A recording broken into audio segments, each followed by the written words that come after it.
اللہ رب العزت کا احسان کرم کہ اس نے ہمیں دین کی نسبت پر بیٹھنے کی توفیق دی ہے۔ دین کی نسبت پر تھوڑی دیر کا بیٹھنا، غور فکر کرنا بڑے ثواب کا حامل ہے۔ اللہ ہمیں اس کا یقین نصیب فرما دے۔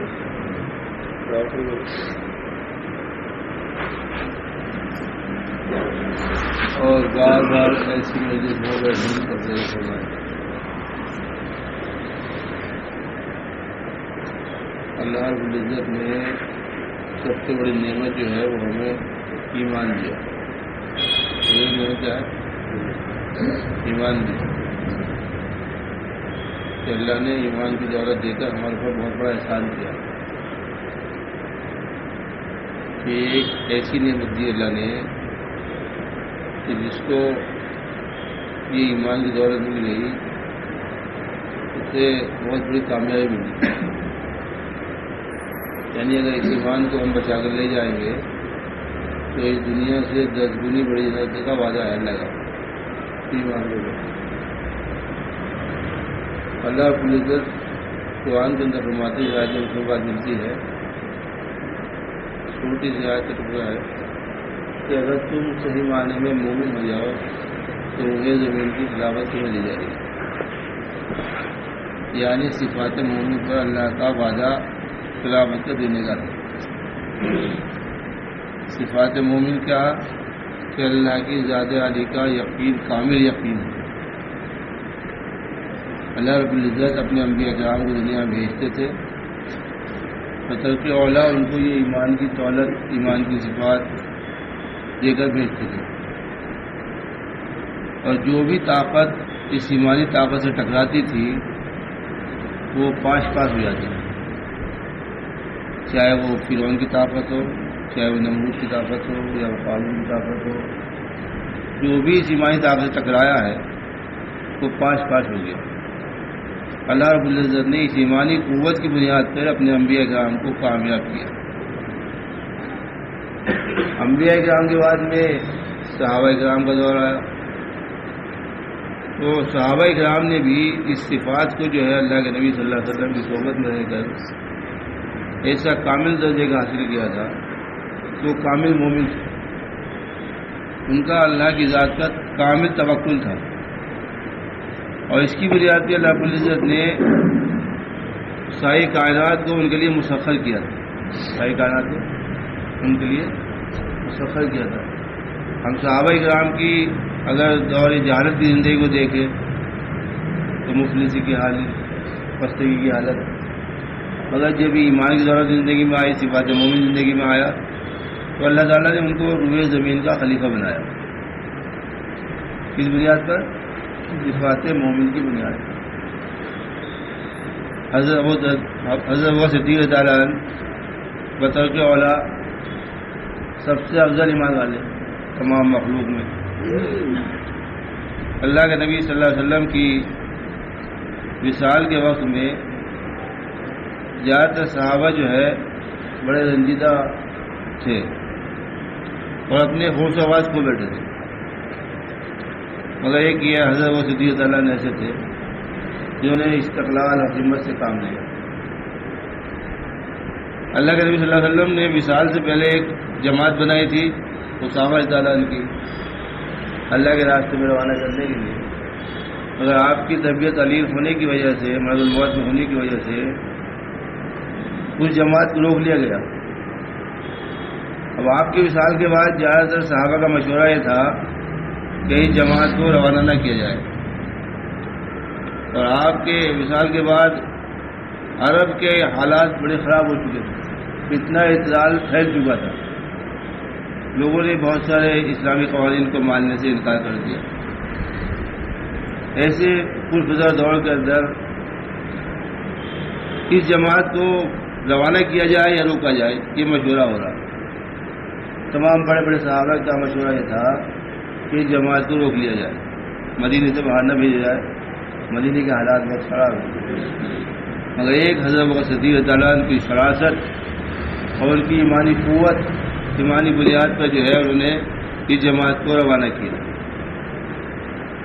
اور تو جماعت کے روانہ کرنے سے کیا ہوا کہ وہ جو فتنہ اعتزال تھا وہ ایک دم سے قابو میں آ گیا. جب لوگوں نے دیکھا کہ مسلمانوں کی اتنی بڑی جماعیت جو ہے وہ دعوت کے لیے، دین کی محنت کے لیے نکل رہی ہے، اور جتنے لوگ بچے ہوئے تھے مدینے کے اندر ان کی چھوٹی چھوٹی جماعتیں بنا کر جو ہے اللہ حضرت صدیق ضالان نے پورے عرب کے اندر پھیلا دی. یہ ایمانی قوت تھی جس کی بنیاد پہ اللہ تعالیٰ نے اس فتنے کو جو ہے ایک دم دبا دیا. اسی طرح سے حضرت عمر ضالان بڑی قوت والے ایمان والے مسجد نبوی کے اندر کھڑے ہو کر خطبہ دے رہے اور ساریہ وہاں سے 400 میل کی مسافت میں جنگ لڑ رہا ہے. خطبے کے درمیان میں کہتے ہیں ساریہ الجبل، ساریہ الجبل، ساریہ پہاڑی کی طرف دیکھو. ساریہ ہی فرماتے ہیں واپسی پر کہ مجھے ان کی آواز ایسے پہنچ رہی تھی جیسے میرے قریب کھڑے ہو کر اجازت دے رہے. کیا تھا؟ ایمان کی بنیاد پہ اللہ تعالیٰ نے سارے پردے ہٹا کر جو ہے غیبی نظام کے ذریعے سے ان کو وہ منظر دکھایا. دشمن حملہ کرنے والا تھا، ساریہ نے پہاڑی طرف دیکھا، دشمن سامنے آ گیا، جنگ فتح ہو گئی.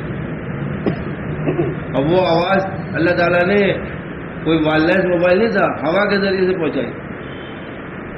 یہ تھی ایمانی قوت، ایمانی طاقت جو اللہ تعالیٰ نے صحابہ کرام کو عطا فرمائی تھی. سعد بن وقاص اللہ تعالیٰ نے دریا کے اوپر 60,000 کا لشکر دریا کے اوپر ڈال دیا. وہ دریا جس میں طغیانی آئی ہوئی تھی اور 3 میل کی چوڑائی، 3 میل کی پاٹ، سمجھے، کئی روز ہو گئے پڑے ہوئے، اور دشمن نے ساری کشتیوں کو جلا دیا، ساری کشتیاں بند کر دی، اور ادھر بیٹھا ہوا منظر دیکھ رہا ہے. سعد بن وقاص تعالیٰ نے اپنے ساتھیوں کو مخاطب کیا کہ یہ پانی کا قطرہ تمہارے راستے کی رکاوٹ بنا ہوا ہے، اٹھو اللہ کا نام لو، اپنے گھوڑے دریا میں ڈال دو. بسم اللہ الرحمن الرحیم پڑھ کے دریا میں گھوڑے ڈالے. روایت میں لکھا ہے کہ گھوڑے دریا کے اوپر ایسے دوڑ رہے تھے جیسے خشکی کے اوپر دوڑ. اللہ تعالیٰ نے اس پانی کو جو ہے جما دیا برف کی طرح سے، اور دشمن نے دیکھا کہ یہ لوگ جو ہے پانی میں دوڑ کر آ رہے ہیں، کہا دیو آمد، دیو آمد. کیا تھا؟ ایمانی قوت تھی، ایمانی بصیرت تھی، وہ ایمانی طاقت تھی جس کی بنیاد پہ اللہ کے بھروسے پہ وہ گھوڑے ڈالے گئے تو اللہ نے اس دریا کو جو ہے برف کی طرح جما دیا. یہ ایمان کی قوت اللہ نے ہمیں دی کہ اس کو جتنی محنت سے بنائیں گے، جتنی قوت پیدا کریں گے، اللہ اس ساری کائنات کو ہمارے لیے مسخر کر دے گا، جیسے اللہ تعالیٰ نے صحابہ کرام کے لیے مسخر کیا. حضرت عمر تعالیٰ افریقہ کے جنگل کے اندر آواز دیتے کہ افریقہ کے جنگل کے جانوروں 24 گھنٹے کے اندر جنگل کو خالی کر دو، اگر 24 گھنٹے کے بعد کوئی ملے گا تو اس کو ہم قتل کر دیں گے. یہاں رسول اللہ صلی اللہ علیہ وسلم کے غلام آرام کریں گے. واقعہ یہ تھا کہ قوم بربری افریقہ کی وہ بار بار سرکس ہو جاتی تھی، بار بار اسے فتح کرتے، بار بار سرکس ہو جاتی.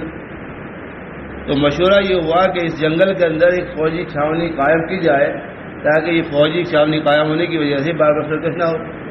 تو اس جنگل کو فوجی چھاونی قائم کرنے کے لیے خالی کرانا تھا، اور وہ افریقہ کے جنگل کے اندر بڑے موجی جانور، بڑے بڑے سانپ، شیر، اس آواز کے اوپر روایت میں لکھا ہے کہ سانپ اپنے بچے کو اپنے منہ میں دبا کر، اور سانپ اپنے بچے کو اپنے جسم میں لپٹا کر، شیر اپنے بچے کو منہ دبا کر جو ہے قطار کی قطار بنا کے لے گیا تھا.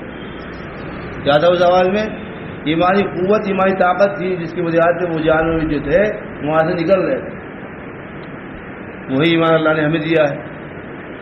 اب بس یہ ہے کہ اس کے اندر قوت پیدا کرنے کی محنت ہے کہ اللہ کی طاقت کا یقین، اللہ کے توکل کا یقین، اللہ کا بھروسہ ہمارے دلوں کے اندر جم جائے.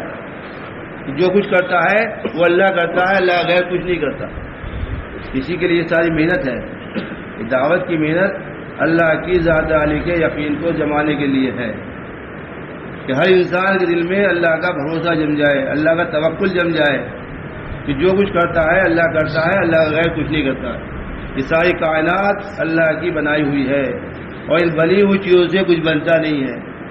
یہ بنی ہوئی چیزیں بنانے والے کے تابع ہیں.